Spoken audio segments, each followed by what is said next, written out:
Hello करो, hello. मुझे करो, मुझे मुझे अरे मुझे, मेरी तरफ देखो। हेलो। अरे चटुआ सा, हट जाओ बेटा लोग। सो अभी क्या है ना कि बेटा जो गाल पे एक और मच्छर काट दिया। इनफैक्ट मुझे 2 दिख रहे हैं। और ये क्या मछली पालन के बारे में डिस्कस कर रहे हो क्या बे, यहाँ खड़े होके? हाँ अरे अंकल का देख रहे हो भाई? हमारे सर पे कैमरा लगा हुआ है, वही देख रहे हो का?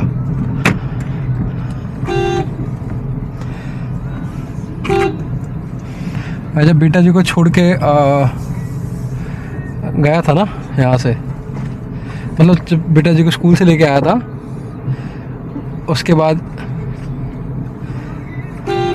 जब इनको छोड़ के गया यहाँ पे घर पे, मतलब वो वाला जो वीडियो था, वो क्या हुआ, बेटा जी जब स्कूल में मिले एंड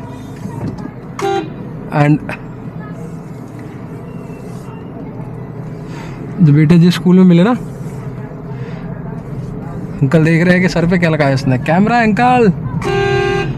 सो जब बेटा जी स्कूल में मिले थे तो मैंने चेस्ट पे कैमरा रख के ना शूट किया था। एंड अभी जो है जब मैं गाड़ी में बैठा तो चेस्ट पे से निकाल के ना उसको मैंने सर पे लगाया। अब वो गायरो कैलिब्रेट नहीं हुआ या क्या हुआ, हॉराइजन नहीं सेट हुआ, क्या हुआ कैसे हुआ मुझे नहीं पता। कैमरे का जो व्यू था ना वो ऐसे आने लगा, मतलब लेटा हुआ सा, कैमरा सही से सेट नहीं हुआ। मतलब क्या बता दी, सर पे तो सेट हो गया सही से कैप में, लेकिन इसका व्यू सही से सेट नहीं हुआ और उसकी वजह से गलत आने लगा। मैंने फिर डिलीट कर दिया। मैं कौन इतनी टेंशन ले यार, उसके पीछे मेहनत करे, सीधा करना है, ये करना है, वो करना है, भाड़ में जाओ। तो उसको मैंने सीधा कर दिया, सॉरी डिलीट कर दिया। उस टाइम बेटा जी ने इतना अच्छा बिहेव किया था ना, क्या बताऊँ मैं। मतलब खुद से बाहर आए, नो गोदी, नो लफड़ा, नथिंग, सीधे आए, गाड़ी में चढ़ गए और खुद से बैठे। आज तो बैठाना भी नहीं पड़ा, गेट खोला उसने, गार्ड ने स्कूल के, और ये चुपचाप अंदर बैठ गया। मैंने कहा वाह। और फिर मैंने सीट बेल्ट लगा दिया, है ना बेटा।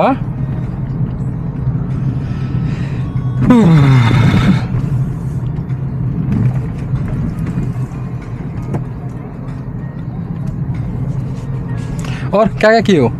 ये पिल्लू पिल्लू शर्ट पहन के जा रहे हो, क्या क्या किए हो आज, हमको ये बताओ पहले। हाँ बोलो बेटा। ए बेटा शुभ शुभ, क्या क्या किया मेरा बेटा? हाँ हाँ हाँ नहीं बताएंगे क्या क्या किए हैं?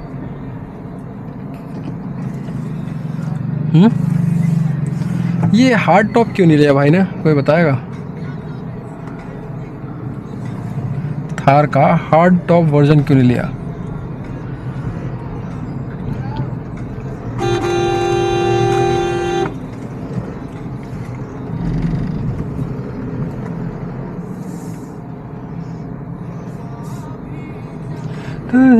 मेरे देखता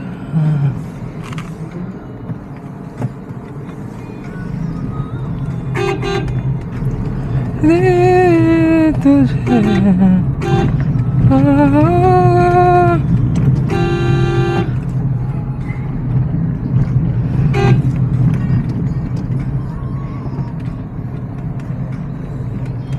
हाँ बेटा बताओ, है बेटा बताओ ना क्या किए हो? हाँ मैं बताऊँ क्या किया हूँ मैंने? पापा क्या क्या किए हैं बताएं? हाँ बोलो हाँ या ना? हाँ ना, हाँ ना नहीं बेटा, हाँ या ना? क्या हाँ या ना? हाँ ना नहीं, हाँ या ना। सो पापा बता रहे, सुनो अब क्या किए हैं पापा। सबसे पहले पापा गए ऑफिस, पहुँचे 12:50 पे।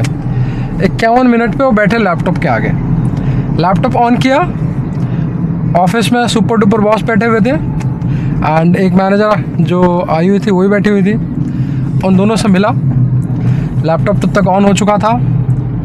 1 बजे शार्प, 12:58 पे वॉशरूम गया, लौट के आया 1 बजे शार्प। कॉल पे लगा 5 मिनट्स इंटू द कॉल, थोड़ा हंसी मजाक हुआ, इंट्रोडक्शन हुआ, मतलब मस्ती वाला इंट्रोडक्शन, जानते तो मुझे है ही।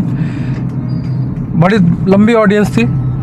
उसके बाद से डिसाइड ये हुआ कि Anish is no longer required in that call because we are not discussing onboarding, we are going to discuss employ central for Netherlands. So Anish is no longer required. मैंने ऑन शो या ऑन साइट प्रोजेक्ट मैनेजर से पूछा and she told me ठीक है drop कर जाओ। मैं drop कर गया। उसके बाद से मैंने जो दोनों बॉसेस थे वही दोनों थे बस ऑफिस में, मेरी कॉम्पिटेंसी से, एज इन मेरी टीम से, मेरे प्रोजेक्ट ने मेरे टेक्नोलॉजी से। उन्होंने मेरे को बोला कि वो लंच पे जा रहे हैं, तो मैंने कहा मैं तो कॉल पे जा रहा हूँ 1 बजे। सो फिर मैंने उनको मैसेज किया तो उन्होंने बताया कि वो नीचे गए हुए हैं सबवे में। मैं भी गया, वहाँ उनके पास ओट्स वाली एक वो रखी थी, ओट मील वाली या ओट्स वाली कुकी, 75% मैं खा गया बैठे बैठे। उन लोगों ने सबवे खाया। अब जो बॉस जी हमारे जो KFC पार्टनर हैं वो कह रहे हैं यार KFC चलते हैं, पॉपकॉर्न खाएंगे। बात चल लो, 2 लार्ज पॉपकॉर्न लिए हमने, भूख तो नहीं थी मुझे लेकिन ले लिया। और KFC को मैं ना नहीं कहता हूँ। 2 लार्ज पॉपकॉर्न लिए, 1 कोल्ड ड्रिंक लिया, पिया, अपना सेट हो गया मामला। फिर हम ऊपर आए। 2 बजे कॉल थी। 2 बजे वाली कॉल पे बैठे। बंदा है लेबनान का, रहता लग्जमबर्ग में है। आई वॉज नॉट अवेयर कि लग्जमबर्ग के कंट्री भी है, यूरोप में कंट्री है। उसका पॉपुलेशन अप्रॉक्सीमेटली 700,000 होगा, यानी कि 7 लाख होगा। इतना तो नोएडा का है, नोएडा का 9 लाख है। तो कंट्री की पॉपुलेशन यहाँ पे 7 लाख है, जो कि नोएडा से 10 गुना बड़ी है। सो वो लेबनान वाले बंदे से मेरी बात हुई, आधा घंटा तो मतलब प्रोजेक्ट की बात हुई, ये है वो है। I requested them to join the onboarding UAT call on Monday and he and the other guy agreed. And उसके बाद से फिर हम बकचोदी करने लगे, बकवास करते करते एक दूसरे कंट्री के बारे में जानने लगे, एक्सपेंसेस ब्ला ब्ला ब्ला। सो पता चला कि लग्जमबर्ग में ट्रांसपोर्ट फ्री है बट इट इज़ एक्सपेंसिव। भाई साहब 2000 यूरो 1 बेडरूम का देते हैं। 1 बेडरूम का 2000 यूरो देते हैं, यानी कि लगभग 1,60,000 रुपये हो गए इंडियन करेंसी में। और खुश मतो ज़्यादा अर्न नहीं करते हैं। आफ्टर टैक्सेस ही अर्न्स अराउंड $3,500 यूरो, सॉरी। तो 1,500 यूरो उनका बचता है इंटरनेट और आपका इसके बाद रेंट, बिजली बिल के बाद 1,500 यूरो उनका बचता है। उसी में उनको खाना भी है, सब कुछ करना है। लेकिन somehow I don't know how but he is saving close to 1,000 euros per month because उसका कहना है कि उसकी शादी हो रही है। So he had planned for 1 year that for 1 year he will not go out, he will not do any activity, he'll just save and save and does not go out. weekend पे घर में पड़ा रहता है ताकि expense ना हो। I don't know if the girl is also putting the same effort or not but यही है। फिर भाई लेबनान जाएगा अभी, जाके अगले 1-2 महीने में जाके शादी कर लेगा। भाई का खर्चा सिर्फ 400 यूरो का है, $400 sorry. That would be roughly around 3,50,000 something like this। कुछ स्कूल में सिखाया ना बेटा तुमको ओया ओया करके, क्योंकि तुम दोपहर में भी कर रहे थे ना ऐसा ओया ओया ओया ओया। मतलब भी मच्छर काट लिया बेटा को, ओया ओया ओया ओया। तो अब वो भाई का 4,000 यूरो का खर्चा, रफली अराउंड 3.5 लाख रुपए, जो उसने 1 साल में बचाया है अपने लिए शादी के लिए सिर्फ। और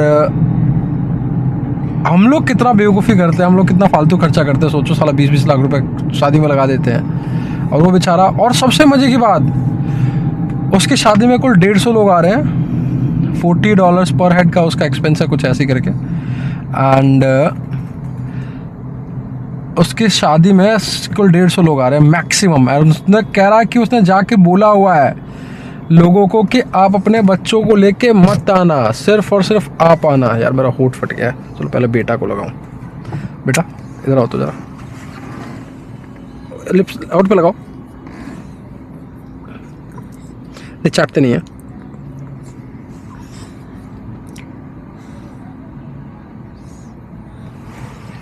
ठीक है, क्या अपने बच्चा को लेके मत आना, सिर्फ आप खुद आओ। इतना में तो हमारे इंडिया वाले, हमारे रिलेटिव जो हैं, वो जीवन भर की दुश्मनी कर लेंगे। ठीक है जी, कह रहा है कि मैंने मना किया, सिर्फ मेरे 2 कजन्स हैं जो अपने बच्चों को कहीं रख के नहीं आ सकते हैं, इसलिए वो अलाउड है अपने बच्चों को लाने के लिए, नहीं तो और कोई अलाउड नहीं है। मेरे 10-15 फ्रेंड्स अलाउड हैं, बूढ़े लोग मजबूरी में अलाउड हैं क्योंकि वो बूढ़े हैं, वो भी आया कुछ करने वाले हैं नहीं, बट स्टिल आई हैव वो मतलब इनवाइटेड देम। मैंने अपने नेवर को इनवाइट नहीं किया, नेवर एज इन की मतलब पड़ोसी जिसके पड़ोस में रहता है उसको भी इनवाइट नहीं किया है, because he is on tight budget.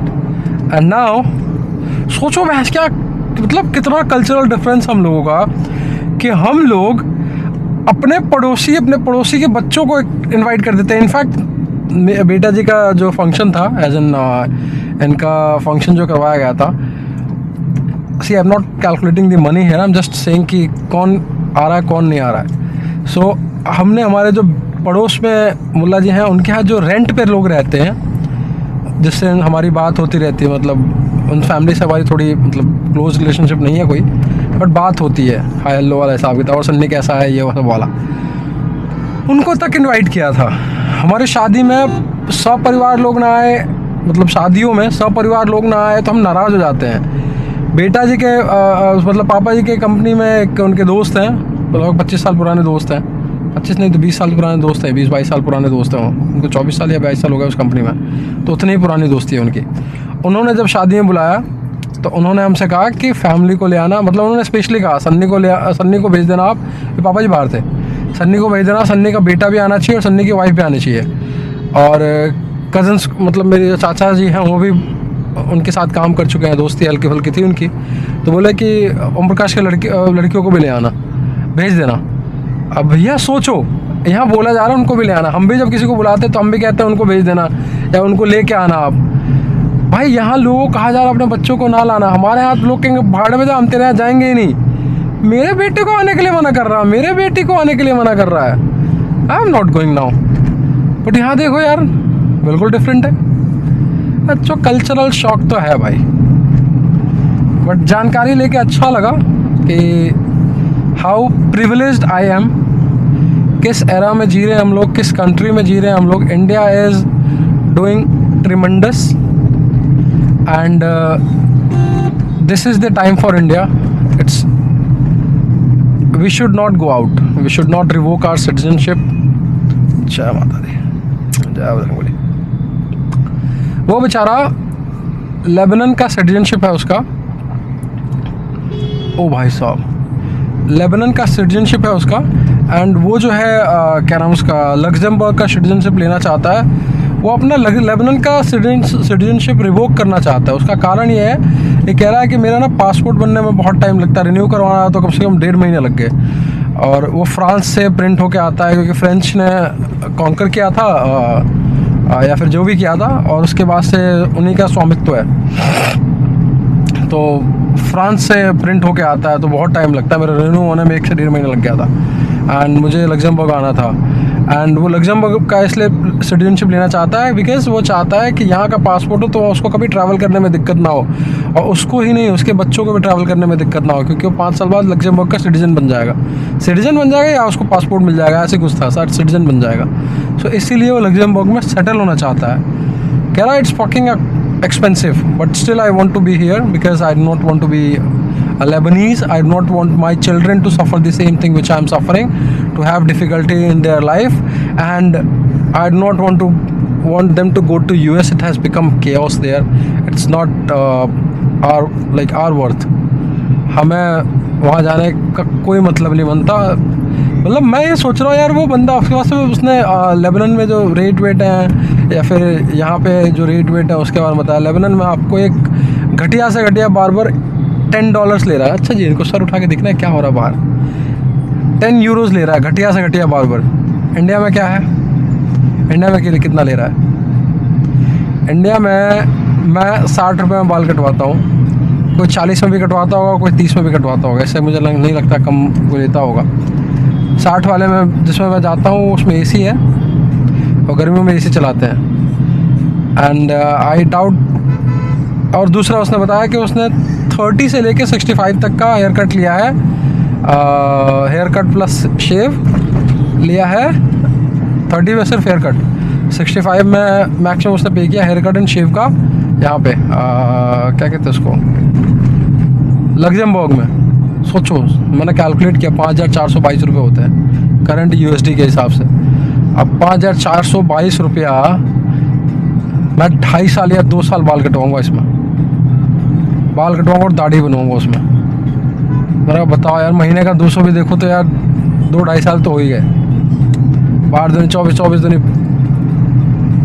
4,800 रुपये और 600 और मतलब 3 महीने और मतलब 2.25 साल आप बाल कटवा रहे हो जितने में आप 1 महीना वहाँ कटवा रहे हो. क्यों जाना भाई इंडिया के बाहर फिर? क्यों? हाँ, पब्लिक ट्रांसपोर्ट लग्जमबर्ग में फ्री है बट टैक्स उतना ही 30% के करीब. उसने मुझे यही बताया. तो बेटा, be in India, be an Indian, never ever go out. अगर जाना है, don't go to settle, just go there for money and send it back to home. So currency conversion हो and you get good amount. So let's say you go to US, not US तो जाओ मत. जाना, अगर तुम जाना हो तो उस टाइम तो इंडिया इतना बूम कर चुका होगा, तुमको कहीं जाने की ज़रूरत नहीं. अगर गवर्नमेंट्स ने मटिया मेट नहीं किया तो, पॉलिटिक्स बहुत गंदी नहीं हुई तो जाना मत कहीं. अगर जाना भी पड़ा तो किसी ऐसे कंट्री में जाना जहाँ पेमेंट ज़्यादा हो, टैक्स कम हो. उस केस में क्या होगा पता है? पैसे वहाँ से बचा के लाके इंडिया में खर्च करना, या वहाँ से पैसे बचा के वियतनाम में जाके खर्च करना. ऐसी कंट्री में कमाना जहाँ पे डॉलर मतलब महंगाई ज़्यादा हो, वहाँ पेट काट के पैसे बचा लेना. और उसके बाद से निकल जाना किसी ऐसी कंट्री में जहाँ पे डॉलर भगवान हो, डॉलर के आगे कोई करेंसी ना हो. वहाँ जाके मौज करना, कन्वर्जन करवा के हर 6 महीने में निकल जाना. $1,000 लेके जाओगे तो बताओ, मतलब इंडिया में 70,000 रुपये होगा, सॉरी 83,000 रुपये हो गए. हाँ बेटा, है मेरा बेटा. और बैक पैकर बनना. आई लव यू. अरे भैया, ये लड़का लड़की है? अरे भाई, इसका तो अच्छा लड़का है. बॉडी लैंग्वेज लड़के की लग रही थी, हेयर स्टाइल लड़की का. So I was bit confused. समझे बेटा? क्या करोगे?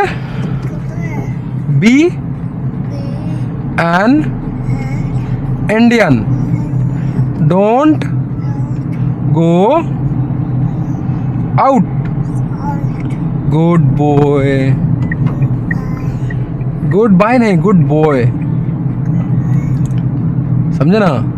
So be an Indian, don't go out. Even if you have to go out, go for money only. Don't go for settlement or settling, because that is not going to pay you much in terms of life. अरे भैया, कैसे gap दे के फिर gap cover कर रहे हो? क्या बवाल है भाई? क्या है? हाँ, मतलब ठीक है भैया, टाटा है तो क्या है, मजबूती चेक करना है क्या एक दूसरे का, कि पंच मजबूत है कि नेक्सॉन.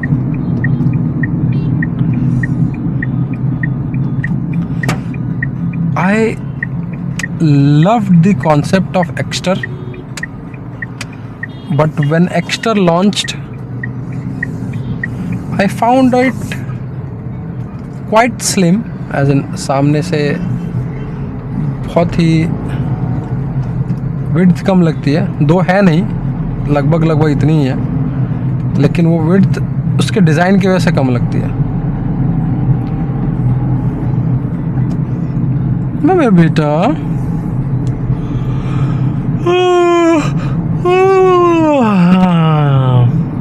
या फिर मुझे ऐसे करना चाहिए, वाह वाह वाह वाह वाह।